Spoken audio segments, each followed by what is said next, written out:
Olá pessoal, mais um passeio virtual e dessa vez seguindo o nosso layout vamos falar sobre os secadores.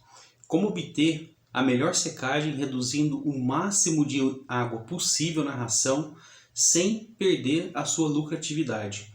Eu acho que esse é o ponto mais importante nesse passeio virtual, é você entender que umidade nem sempre é sinal de prejuízo. É importante você ter uma boa secagem, mas manter uma quantidade de água no seu produto para que você possa ter um pouco mais de peso. Tudo bem? Então vamos lá para esse vídeo, espero que vocês gostem. Até a próxima.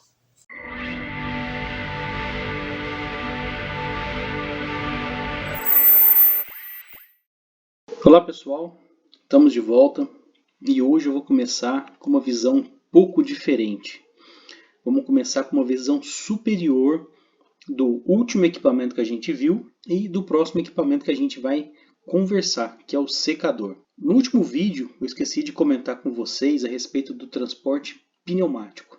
Quando você compra somente uma extrusora em qualquer fornecedor, normalmente o pneumático ele vai fazer parte da extrusão. Apesar de ser um equipamento separado, normalmente ele se vende junto com a extrusora. Daí o vendedor ele vai te perguntar que tipo de secador que você tem, qual que é a estrutura que você tem no seu prédio para ele poder dimensionar o pneumático para você. Só falando rapidinho aqui, o pneumático ele é um sistema que vai puxar o produto através de sucção por essa tubulação e vai jogar em um ciclone.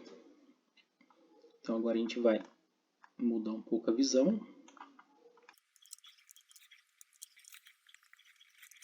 E vai jogar nesse ciclone.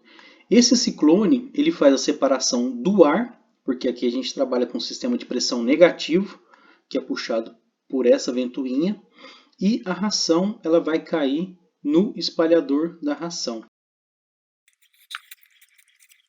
Então, o espalhador do secador, ele nada mais é que um braço mecânico que vai formar uma camada de ração sobre a esteira do secador.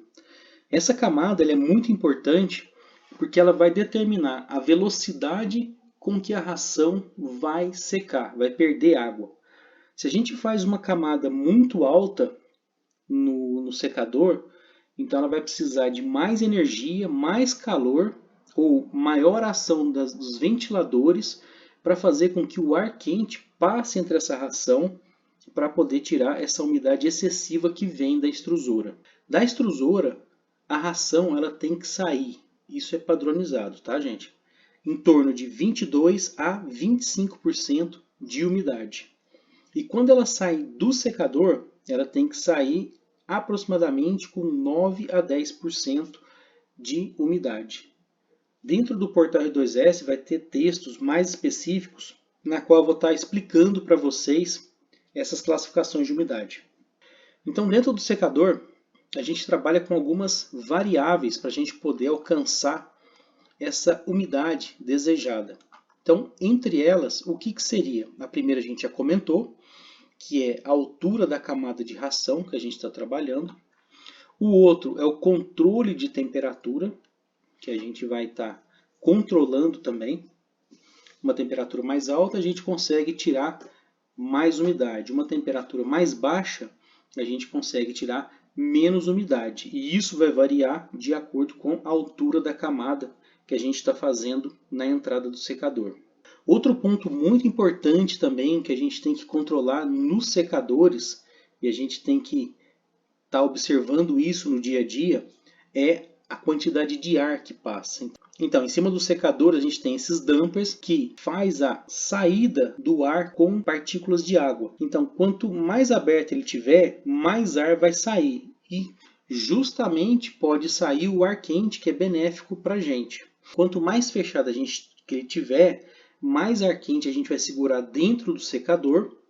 E isso vai fazer com que a gente possa ter uma secagem melhor também. Outro ponto importante é a sucção de ar que a gente faz a captação na parte superior do secador e a gente faz a reciclagem desse ar. Então a gente tira a parte úmida do ar, a quantidade de água que tem nesse ar e retorna ar seco para ele. Então a gente tem mais essa opção também para estar podendo fazer a reciclagem de ar. Bom, entre os secadores que a gente tem no mercado hoje, os mais comuns no Brasil são os secadores horizontais, que eles são vendidos por módulos e, dependendo da quantidade de módulos que tiver, dependendo de cada fornecedor também, a gente tem uma respectiva produção. Todos os secadores, normalmente eles são altos porque a parte dos trocadores de calor, eles ficam na parte de baixo. Então a gente tem, além dos trocadores, a gente tem as ventoinhas também, que sopra o ar quente para dentro do secador. Então fica mais fácil de dar manutenção quando ele é feito com essa altura aqui.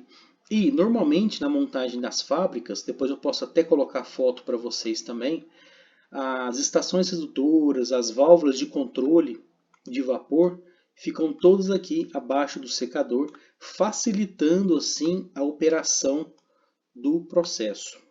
Logo depois que ele passa por dentro do secador, então a gente tem uma etapa e depois tem uma outra etapa, uma segunda etapa, para a gente poder estar retirando essa umidade. A gente vai cair numa calha vibratória.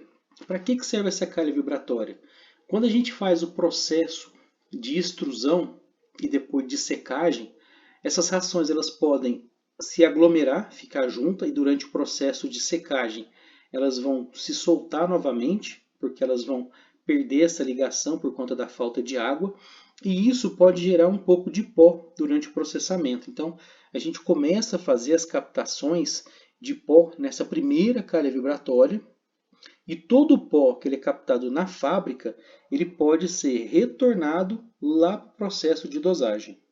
Algumas empresas, normalmente são empresas de fora do Brasil, que ainda não utilizam o sistema de VC, que é a aplicação de líquido, né, que é um misturador com 2 eixos, costuma fazer uma aplicação de líquido nesse ponto aqui. Ou seja, quando o produto sai do secador, ele já faz a aplicação de óleo na ração. Então, com a ração um pouco mais quente, ele fazendo essa aplicação de óleo através de uma rosca com paletas para poder dosar e jogar esse produto para frente posteriormente, ele consegue fazer com que o óleo entre um pouco mais dentro da ração, ele funcionasse como se fosse uma atmosfera modificada, estivesse fazendo uma aplicação com vácuo, então ele vai ter mais óleo internamente dentro da ração. Essa é uma opção hoje para as empresas que não utilizam o VC, né, que tem o controle de líquidos dentro da ração. E posteriormente, depois do resfriador, que é o próximo equipamento que a gente vai estar falando, né, ele faria a aplicação do palatabilizante. Então, depois que ele sai da calha, seguindo o nosso fluxograma, a gente já vai falar já sobre o resfriador. A gente vai falar sobre o resfriador aqui junto com o secador, porque como a gente já fez uma pré-introdução lá no pelletizado, a gente vai só complementar algumas informações aqui na parte de extrusão para ficar um pouco mais fácil e não ficar muito repetitivo também o vídeo. Então, conforme eu conversei com vocês, o resfriador, a parte superior dele funciona como se fosse um silo de armazenamento. E esse silo de armazenamento ele pode funcionar tanto com sensor de nível alto ou de nível baixo, para poder fazer o controle de produto internamente. E de tempos em tempos, esse equipamento ele faz as descargas dele, do produto já resfriado. O resfriador ele recebe o produto com aproximadamente 90 graus no extrusado e no pelletizado em torno de 70, 60 graus, e tem que entregar esse produto com 5 pontos acima da sua temperatura ambiente. Então, se você vive numa cidade onde a temperatura média aí é em torno de 30 graus, esse resfriador ele tem que te entregar esse produto com até 35 graus. Por quê? Quando você entrega o produto com até 5 pontos, ou 5 graus acima da sua temperatura ambiente, ele vai impedir que, quando ele entre dentro da embalagem, ele não forme gotículas de água e essas gotículas de água se transformem no futuro em algum mofo ou algum outro contaminante, que pode ser prejudicial ao animal e à imagem da empresa também. Os mesmos resfriadores que a gente utiliza para pelletizado é os mesmos que a gente utiliza para extrusado, com algumas diferenças.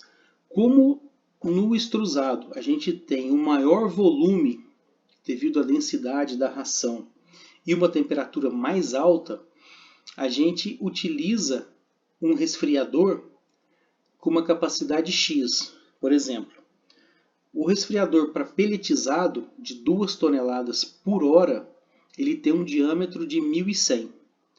Se a gente fosse colocar uma ração pelletizada nesse mesmo resfriador, ele conseguiria resfriar até 4 toneladas por hora. Por quê?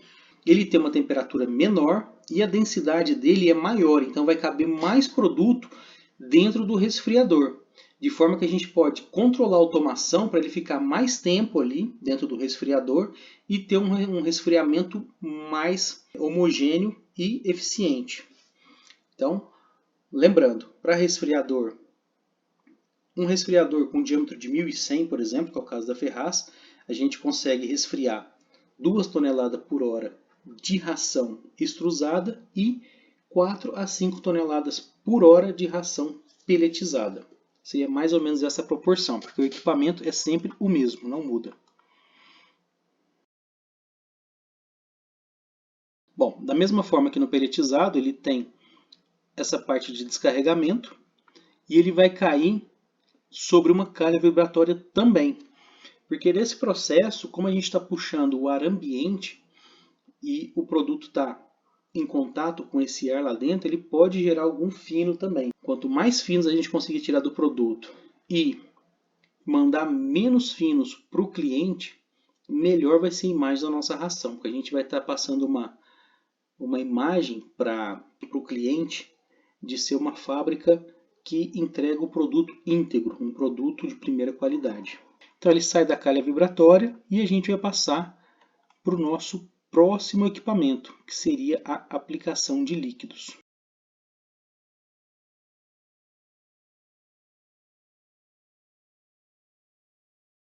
Então, finalizando aqui a parte de resfriamento, ele sai, sobe para um elevador e vai para o nosso próximo equipamento, que é a parte de aplicação de líquidos.